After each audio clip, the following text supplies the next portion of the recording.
ఇంతెందుకయ్యా బావా, నాకు ఈ యుద్ధము వద్దు, ఈ విజయము వద్దు, ఈ రాజ్యము వద్దు, రాజభోగాలు సుఖాలు అసలే వద్దు.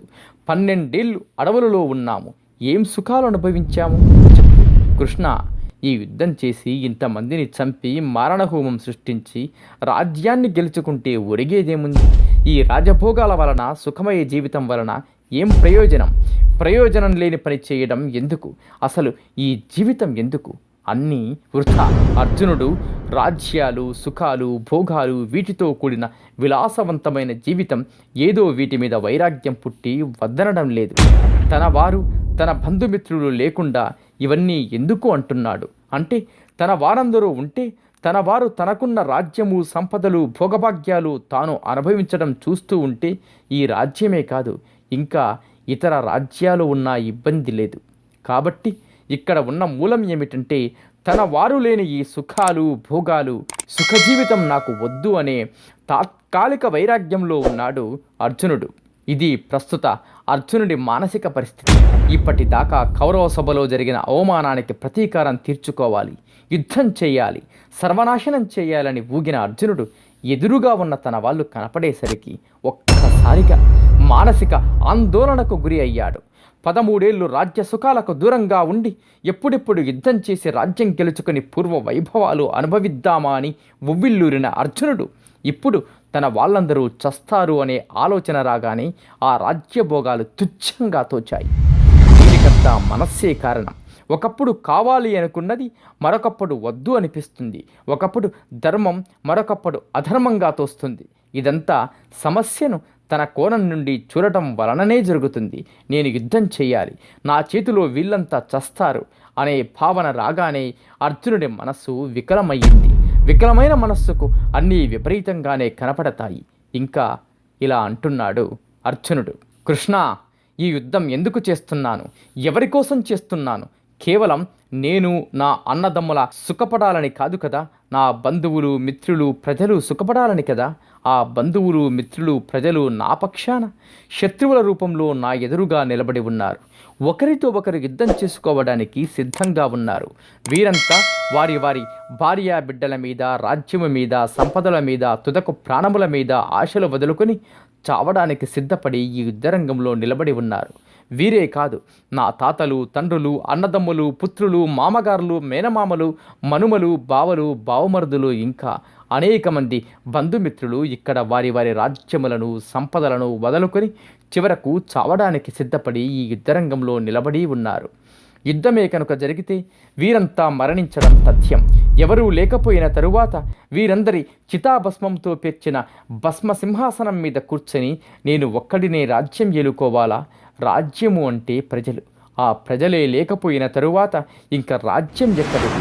ఆ ప్రజలు లేని రాజ్యాన్ని నేను ఎలా పాలించేది? ఇంత మారణహోమం తరువాత లభించే రాజ్యము నాకు నా అన్నదమ్ములకు సంతోషాన్ని కలిగిస్తుందా? చెప్పు. ఏం కృష్ణ, మాట్లాడవా? కృష్ణ, ఇప్పుడే చెబుతున్నాను. నేను ఈ యుద్ధం చేస్తే కేవలం కురు సామ్రాజ్యమే కాదు, భూలోకము భువర్లోకము సువర్లోకము నాకు లభించిన ఈ 3 లోకములకు నన్ను పట్టాభిషిక్తుడిని చేస్తాను అన్నా నేను యుద్ధం చేయను. ఇదే నా తుది నిర్ణయం. కృష్ణ, నీవు ఒక మాట అనవచ్చు. నువ్వు యుద్ధం చేయకపోతే ఎదుటి వాళ్ళు ఊరుకుంటారా? వాళ్ళను నీవు ఒప్పించగలవా? వాళ్ళ పాటికి వాళ్ళు యుద్ధం చేస్తారు, ఆ యుద్ధంలో వాళ్ళు నిన్ను చంపవచ్చు అని నువ్వు అనవచ్చు. దానికి నేను భయపడను. వాళ్ళ పాటికి వాళ్ళని యుద్ధం చెయ్యని, ఆ యుద్ధంలో నిరాయుధుడిని అయినా నన్ను చంపని. నేను మాత్రం ఎవరి మీద ఆయుధం ప్రయోగించను, ఎవరిని చంపను, వారితో యుద్ధం చేయను. అంతే. ఈ శ్లోకంలో అర్జునుడు కృష్ణుని మధుసూదన అని సంబోధించాడు. మధుసూదన అంటే మధు అనే రాక్షసుని సంహరించినవాడా అని అర్థం. అంటే ఓ కృష్ణ, నువ్వు మధువు అనే వాడిని రాక్షసుడు కాబట్టి సంహరించావు. వీడినే కాదు, ఎంతోమంది రాక్షసులను సంహరించావు. కానీ నా ఎదురుగా నిలబడ్డ వాళ్ళు రాక్షసులు కాదు, సాక్షాత్తు నా తాతలు తమ్ములు కొడుకులు బంధువులు. వీళ్లను ఎలా సంహరించాలి అనే అర్థంతో వ్యాసుల వారు ఈ పదం వాడారు అని పెద్దలు చెబుతారు. అర్జునుడి మోహం అంతకంతకు ఎక్కువ అవుతూ ఉంది. ధర్మాన్ని అధర్మంగాను అధర్మాన్ని ధర్మంగానూ భావిస్తున్నాడు. దుర్మార్గులను శిక్షించి సన్మార్గులను రక్షించడం క్షత్రియ ధర్మం. కానీ దానిని మరచిపోయి వాళ్ళు అధర్మం చేశారని మనము అదే పని చేస్తామా, వారిని చంపుతామా అని అంటున్నాడు. ఓ జనార్దన, నాకు తెలియక అడుగుతాను, అసలు ఈ యుద్ధం ఎందుకు చేయాలి? ఈ యుద్ధంలో కౌరవులను చంపి నేను బావుకునేదేముంది?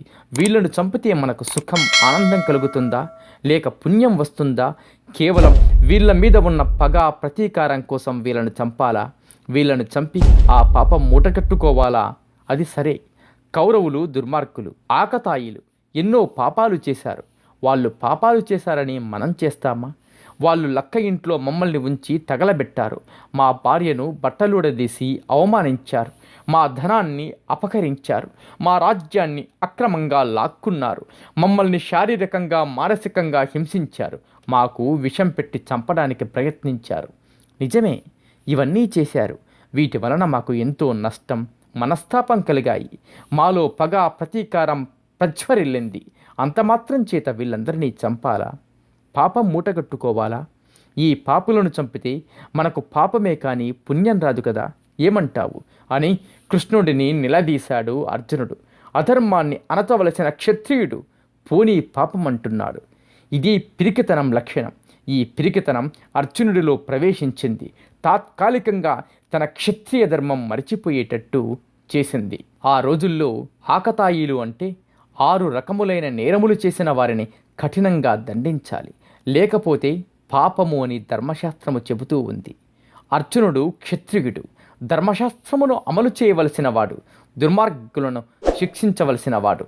అలా దుర్మార్గులను శిక్షించడం వలన పుణ్యమే కానీ పాపం రాదు. దుర్మార్గులను కఠినంగా శిక్షించకపోతేనే పాపం వస్తుంది అని తెలిసినవాడు. కానీ ప్రస్తుతం ఒక విధమైన మోహములో పడి ఉండడం వలన తాను చదువుకున్న ధర్మశాస్త్రములన్నీ తాత్కాలికంగా మరచిపోయాడు.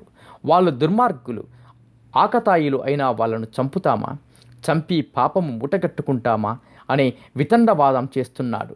పాపం కృష్ణుడు ఓపిగ్గా ఉంటున్నాడు. ఆకతాయిలు అంటే అల్లరి చిల్లరిగా తిరిగే వాళ్ళు అని సాధారణ అర్థం. ఆకతాయిలు అంటే 6 మందిని అంటారు. ఇతరుల ఇళ్లకు నిప్పు పెట్టేవాళ్ళు, ఇతరులకు విషం ప్రయోగించేవాళ్ళు, ఆయుధములతో తిరుగుతూ నిరాయుధులైన ఇతరులను హింసించేవాళ్ళు, ఇతరుల ధనాన్ని, ఆస్తులను లాక్కునేవాళ్ళు, ఇతరుల భార్యలను అపహరించేవాళ్ళు. మనుస్మృతి ప్రకారం ఇటువంటి నేరాలకు మరణశిక్ష విధించేవాళ్ళు. కొంచెం ఆలోచిస్తే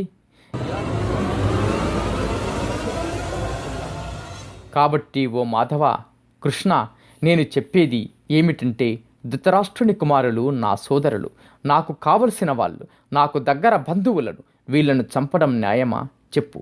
అయినా సొంత వారిని, దగ్గర బంధువులను చంపుకుంటే మనకేం సుఖం లభిస్తుంది?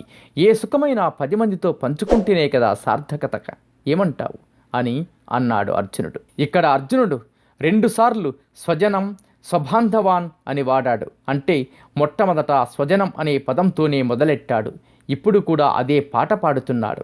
ఇంత క్రితం దుర్యోధనాదులను దుర్మార్గులు అన్నవాడు ఇప్పుడు వారు కూడా నా బంధువులే అనే స్థాయికి వచ్చాడు. ధార్తరాష్ట్రులు మొదలగు నా యొక్క బంధువులు అని అంటున్నాడు. అంటే నేను, నాది, నా వాళ్ళు అనే మమకారం, రాగానుబంధం అర్జునుడిలో బాగా అతుకుపోయింది.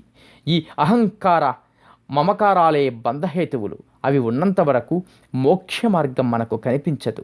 నేను వేరు, ఈ దేహము వేరు అనుకుంటేనే ఆత్మ సాక్షాత్కారం అవుతుంది. నేనే ఈ దేహము, వీళ్ళంతా నా వాళ్ళు, నా బంధువులు అనుకున్నంత కాలం ఆత్మ మనకు కనపడదు. ప్రస్తుతం ఈ అహంకార మమకారములతో కొట్టుమిట్టాడుతున్నాడు అర్జునుడు అన్న విషయం గమనించాడు కృష్ణుడు. అర్జునుడు క్షత్రియుడు, న్యాయం, ధర్మం పాటించవలసిన వాడు. తప్పు చేసిన వాడిని దండించడం క్షత్రియ ధర్మం. ఆ ధర్మ నిర్వహణలో తన, మన అనే బాంధవాలకు తావులేదు. కానీ ఇక్కడ అర్జునుడు ఒక పక్క కౌరవులు, ఆకతాయిలు, వారు మరణదండనకు అర్హమైన తప్పులు, నేరాలు చేశారు, వారు క్షమార్హులు కారు అని అంగీకరిస్తూనే, మరొక పక్క వాళ్ళు నా వాళ్ళు కాబట్టి వాళ్ళను చంపడం అధర్మం అంటున్నాడు. అంటే ధర్మ నిర్వహణలో తన వాళ్ళు, పరాయి వాళ్ళు అనే భేదం పాటిస్తున్నాడు. ఇది క్షత్రియ లక్షణం, న్యాయాధికారి లక్షణం కాదు, అధర్మ లక్షణం, పైగా నా వాళ్ళను చంపుకున్నందువలన నాకేం సుఖం లభిస్తుంది అని అంటున్నాడు అర్జునుడు. అంటే అర్జునుడికి ధర్మ నిర్వహణ కన్నా తన సుఖమే ముఖ్యమనిపించింది. నీలో నీకు నమ్మకము కలిగినప్పుడే నీవు దేవుడిని నమ్మగలవు. శతం జీవ శరదో వర్తమాన శతం హేమంతాన్ శతం వసంతాన్. 100 శరత్తులు 100 హేమంతాలు 100 వసంతాలు వర్ధిల్లుతూ జీవించండి.